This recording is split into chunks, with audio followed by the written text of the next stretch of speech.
Me llamo Alba y pertenezco al colectivo Enfermeras Eventuais en Loita. En cuanto a nuestras condiciones de trabajo, mucha gente no conoce cuáles son.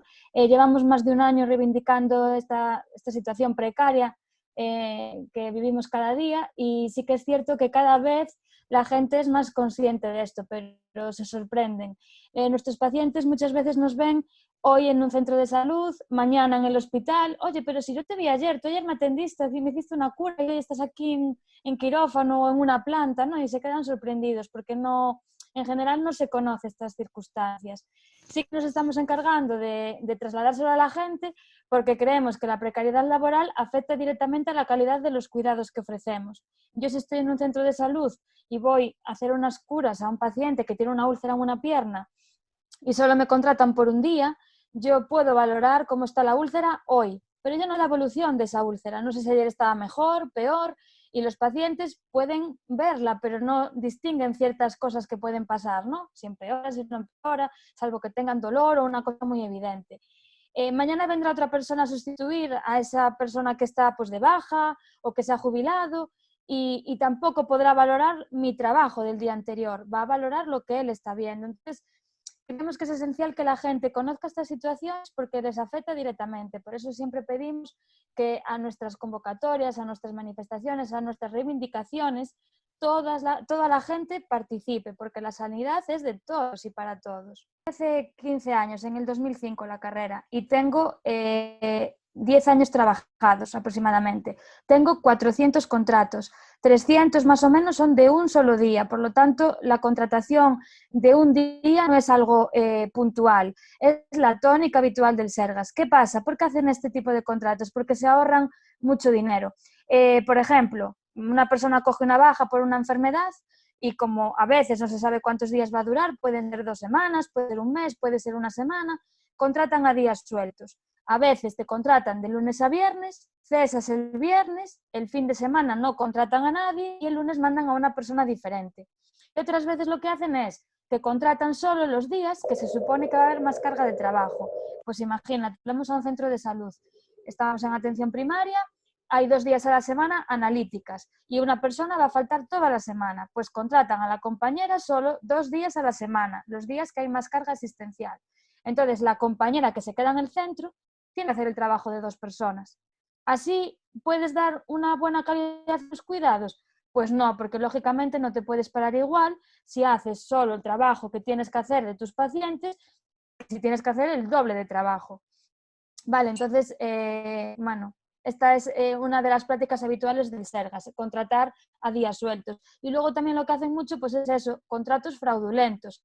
Te contratan con un acúmulo de tareas, que se supone que es un refuerzo cuando hay una cosa puntual. Pues te pongo ejemplos. En una campaña de vacunación de gripe, que se sabe que en un periodo de tiempo hay que vacunar a mucha gente y va a haber mucha más carga de trabajo. Pues si a mí me contratan un mes para la campaña de vacunación de la gripe, eso sí sería un refuerzo. ¿Pero qué hace el Sergas? Contrata pues para una baja por enfermedad, por una jubilación, contrata por acúmulos de tarea o incluso una baja por enfermedad de una semana.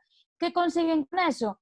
Pues que no tenemos los derechos laborales que tienen otras personas. No tenemos derecho a coger una baja si nos ponemos enferma porque nos cesarían pues a final de mes y no podemos, por ejemplo, disfrutar de las vacaciones.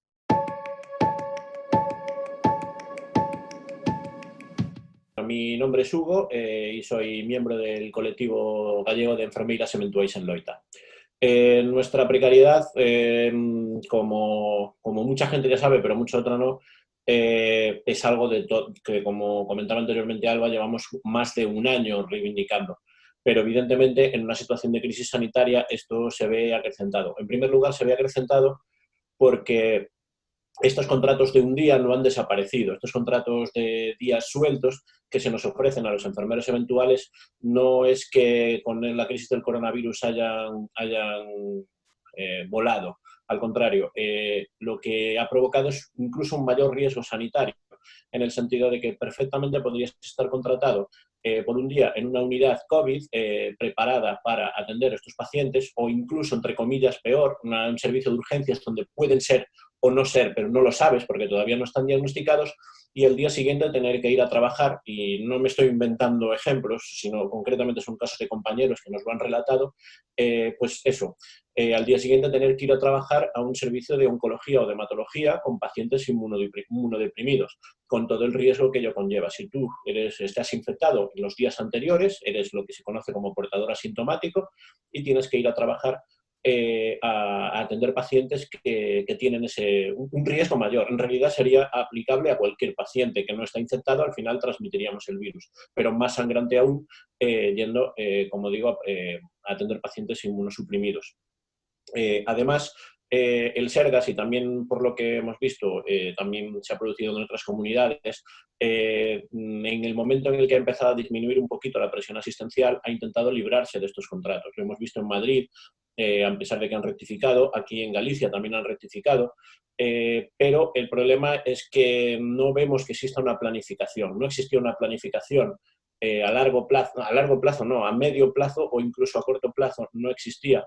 No existe desde que, por eso hemos formado esta plataforma, pero es que tampoco existe ahora, tampoco están dando palos de ciego. Ahora decimos que sí, porque claro, la gente ha protestado, porque después de estar dando la cara día a día atendiendo pacientes COVID, resulta que esos contratos se estaban rescindiendo, incluso gente con contrato firmado.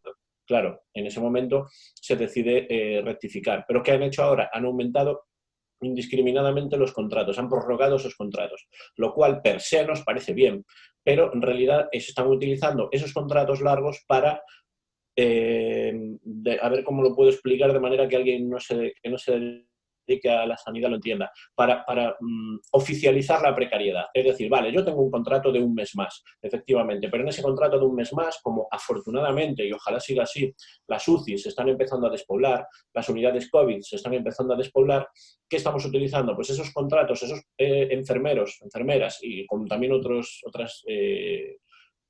personal sanitario y no sanitario que estaban contratados, efectivamente siguen contratados, pero hoy van a hematología, mañana van a farmacia, pasado van a un centro de salud.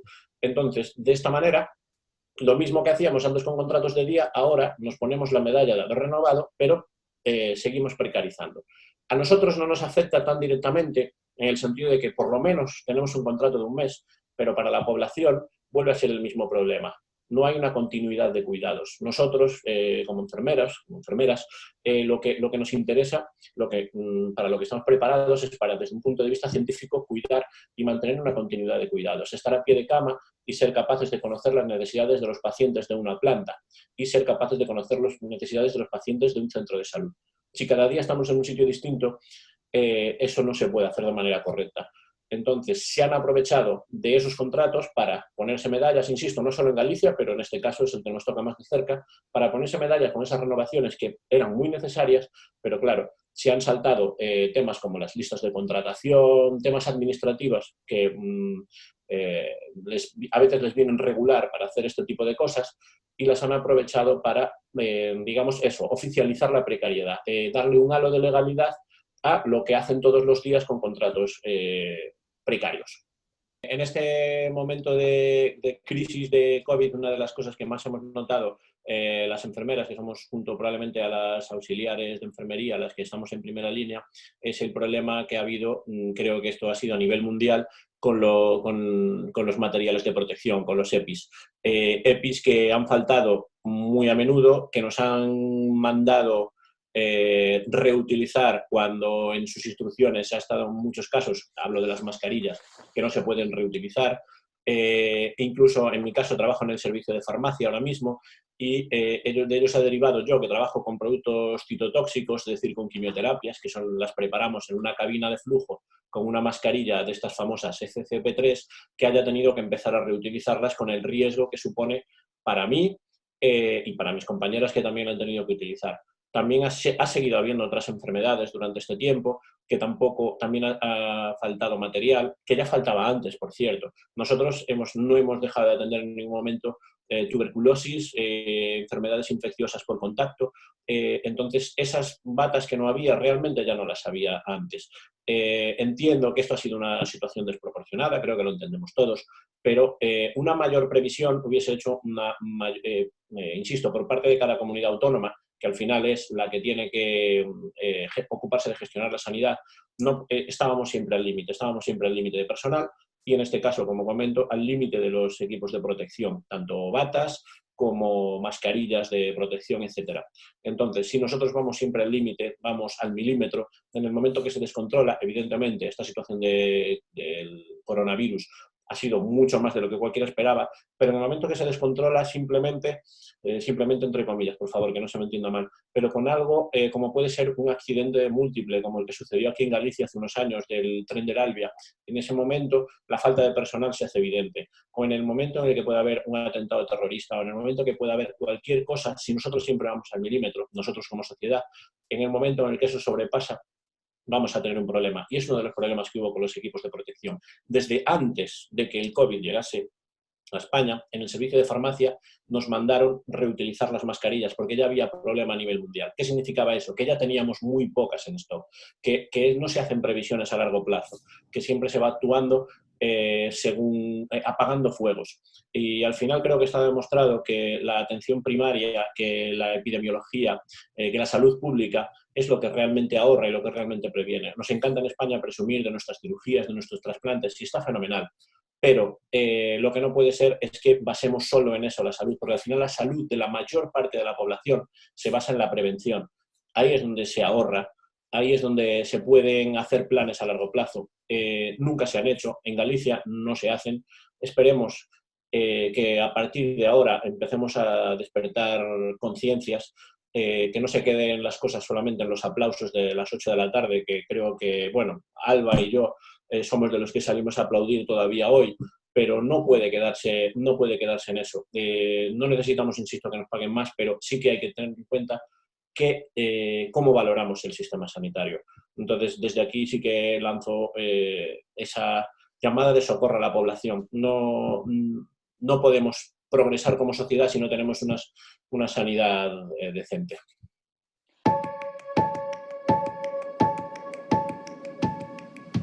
Bien, aquí en Galicia, evidentemente, todavía no hemos llegado a los niveles de Madrid, donde prácticamente se ha intentado externalizar y sacarle rédito económico a todo lo que tenía que ver con la salud, pero estamos en ese mismo camino.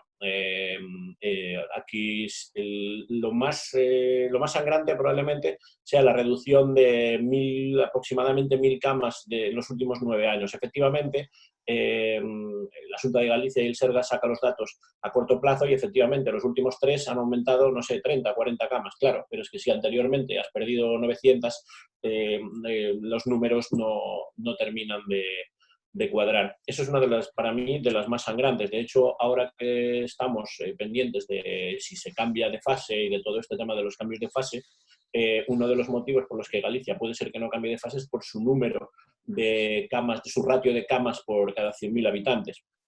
Entonces, parece que evidentemente es un problema. En el momento que los expertos sanitarios se ponen a analizar en un momento de crisis, pues ni siquiera resulta que aquí en Galicia no llegamos. Pero claro, no llegamos ahora, pero para todos los procesos normales y habituales, listas de espera, pacientes que necesitan intervención quirúrgica, no urgente, evidentemente, afortunadamente las urgentes de momento se van solucionando, pero para las listas de espera habituales, el hecho de que falten camas y de que se recorte personal, va en ese mismo camino. La privatización de hospitales ya hace tiempo, pues por ejemplo en Vigo, de Povisa, donde se derivan, que es un hospital realmente externalizado, y sobre todo el hecho de que se deriven a hospitales privados las intervenciones quirúrgicas menores como sistema, es decir, ya no es una excepción para aligerar las listas de espera, es el sistema, y si te niegas pueden pasar años. Es decir, tú puedes negarte efectivamente a ser operado pues, de un quiste que no tiene una gravedad importante en un hospital privado, pero claro, digamos que pierdes tu derecho a la lista de espera y entonces te puede tocar en un hospital público, pues no sé, cuando el quiste haya desaparecido por sí solo o cuando sea más grande que la cabeza de uno, eso depende. Se han interpuesto multitud de protestas y los pacientes al final acaban operándose siempre en la privada, aunque ponen las reclamaciones, porque lógicamente cuando hablamos de salud es muy complicado decir que no. Si uno tiene un problema, aunque no sea grave, es su problema. Entonces es muy complicado, por muy concienciado que esté uno con la sanidad pública, acabar diciendo, bueno, es que yo ahora sé que si no acepto esto que me están, es un chantaje al final, que me están mandando, pues yo sabe Dios cuándo me puedo operar. Entonces, este tipo de prácticas que han sido muy habituales en la Comunidad Valenciana en su momento, que en Madrid también, y que además encima se escudan en que aumentamos el gasto sanitario, cuando la sanidad no es un gasto, es una inversión, como ha quedado demostrado ahora. En el momento en el que la sanidad falla, el resto de la sociedad falla, porque si estamos enfermos no puede funcionar la sociedad a nivel económico. Pues ese gasto sanitario famoso que al final se ocupa en pagarle a hospitales privados esos conciertos. Los hospitales privados no son una empresa perfectamente lícita, pero lógicamente no viven del aire, con lo cual si eso se externaliza, tienen que tener ganancias. Esas ganancias vienen en el gasto, ahí sí que le podemos llamar gasto sanitario que se hace. Insisto, en Madrid lo tenéis más que conocido, en Valencia en su momento también, parece que está empezando a revertir un poquito en la Comunidad Valenciana, y en Galicia, aunque no ha sido tan sangrante, porque evidentemente quizá no es una comunidad tan rica como esas dos, con lo cual el negocio de la sanidad, el negocio, lo digo así literalmente, no ha sido tan salvaje, pero sí que estamos en ese camino.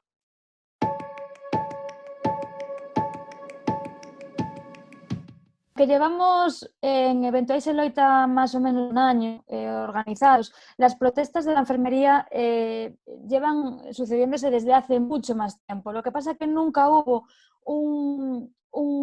pues una plataforma, un grupo tan amplio y a nivel Galicia que cogiera tanto peso. Siempre había grupitos pequeños en los hospitales que levantaban un poquito más la voz, pero nunca llegaba a más que eso.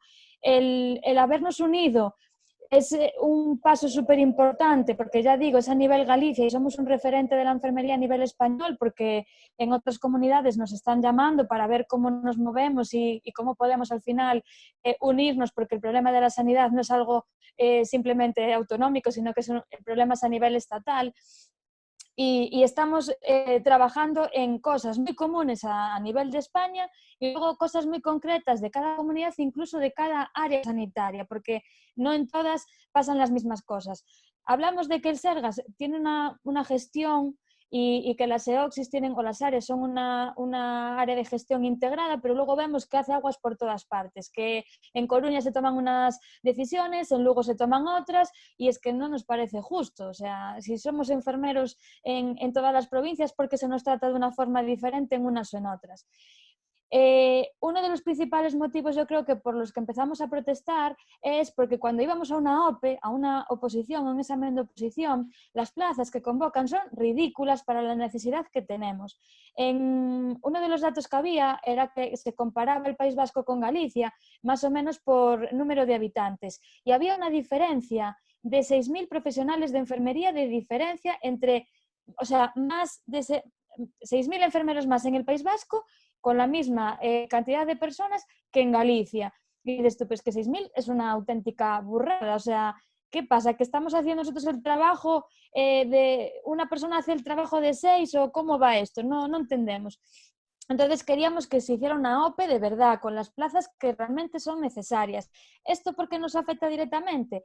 Pues lo que decía Hugo, que muchas veces para coger una plaza, en muchos casos necesitas tener de experiencia, no de años en las listas, de experiencia entre 10, 15 años. Yo tengo compañeras que llevan 20 años siendo eventual y que muchas se jubilan siendo eventuales. Entonces vas a una posición sin oportunidades reales de coger una plaza, porque nosotros nos puntúan el examen de la oposición, la puntuación de formación, de cursos y luego la experiencia profesional, que realmente es también donde aprendes, ¿no?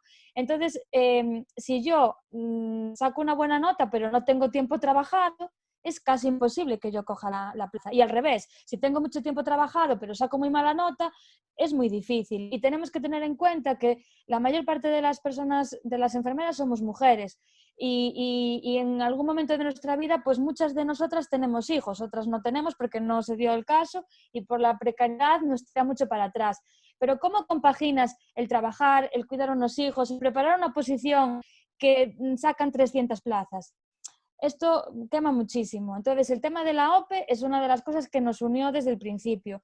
Luego, el tema de los contratos, que el ver la precariedad y no poder hacer nada de manera individual, pues tiene que ser de forma colectiva. Y ya que sacas el caso, bueno, el tema del tema de la precariedad, uno de los temas muy importantes es el tema de la conciliación familiar. O sea, nosotros, si yo tengo hijos y me llaman para trabajar hoy de tarde y yo no tengo con quién dejar a mis hijos, por renunciar a este contrato, a mí me pueden penalizar un año al final de la lista. Y si vuelvo a renunciar, me pueden echar un año de las listas. Entonces, no nos parece justo. Y bueno, eso en el caso de la gente que tiene hijos. Yo tengo 36 años, no tengo hijos todavía, y me lo planteo y es que me da un miedo terrible porque ¿qué hago yo si no tengo un trabajo estable? Yo ahora tengo una vacante en primaria que la cogí hace 2 meses, pero tiene una fecha de caducidad. Yo después vuelvo otra vez a las listas generales de estar contratada a días. Yo necesito de alguien que me cuide a los hijos 24 horas al día, porque yo no sé cuándo me van a llamar a trabajar. Si me llaman a las 3 para ir de noche o a las 11 para entrar a las 3, esto al final genera muchísimo estrés. Yo creo que esta unión era muy necesaria, que llegó hace un año tarde, pero por lo menos llegó y creo que sí que estamos consiguiendo muchas cosas. El problema también de que no haya surgido estas plataformas anteriormente es por el miedo de la gente a sufrir represalias, a que no las vuelvan a llamar para trabajar, bueno, cosas que pasan, que a veces no podemos demostrar porque no hay transparencia, pero ahora ya perdimos el miedo. ¿Por qué? Porque es que incluso gente como yo, en algún momento pensamos en dejar esta profesión, porque nos sobrepasa ya el llevar tantos años en esta situación precaria.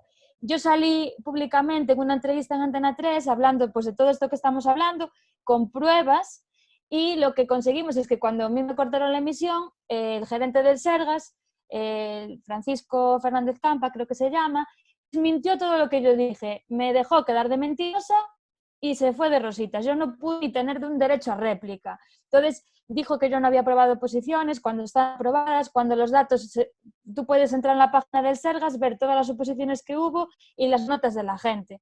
Entonces, no te pueden desacreditar de esa forma por decir la verdad y por pedir mejoras laborales, que no estamos pidiendo que nos regalen nada, estamos pidiendo una situación laboral normal, digna, justa, y no puede ser que nos dejen quedar mal sin pruebas ningunas. Pues eso, que yo el miedo lo perdí hace mucho tiempo, sobre todo cuando con la verdad por delante. Yo y todos mis compañeros de Eventuais Eloita, vamos, no mentimos y damos la cara y animamos a que todo el mundo tome esta decisión, porque al final lo que pedimos para nosotros no es para nosotros 50 que estamos en Eventuais Eloita o 1000 personas que estamos en Eventuais Eloita, sino para todo el colectivo, los que están aún haciendo la carrera, los que terminaron el año pasado y los que llevan 15 años trabajando en el Sergas y siguen siendo precarios. Añadir a lo que comentaba Alba, además, que decía que es que vamos con la verdad por delante y no estamos pidiendo la luna, el tema de que, por ejemplo, nosotros como colectivo, y creo que es aplicable al 99% de las enfermeras, no estamos pidiendo que nos paguen más, a pesar de que seamos probablemente de las enfermeras peor pagadas de Europa. Por lo menos siempre nos encanta comparar en este país a Alemania, Francia y todo eso. Los sueldos medios en España son muy bajos comparados con estos países, pero si comparamos el sueldo de una enfermera en España con los de esos países, todavía hay más diferencia. Pero nosotros no hemos pedido eso, somos, como nos gusta decir, mileuristas con complementos, pero es verdad que afortunadamente esos complementos, aunque dependen un poquito de cada área, por ejemplo, lo que comentábamos anteriormente de Euskadi, allí cobran un poquito más, en el Osakidetza, pero no son unas diferencias enormes. Pero bueno, esas diferencias dependen de esos complementos. Afortunadamente creo que ninguna enfermera del sistema público español puede considerar que su sueldo no le llegue para vivir. Es muy mejorable, pero nunca hemos pedido eso. No hemos pedido eso porque uno de los principales objetivos de nuestro colectivo es el hecho de que haya una estabilidad laboral, que nosotros podamos hacer bien nuestro trabajo para atender a nuestros pacientes, que podamos conciliar.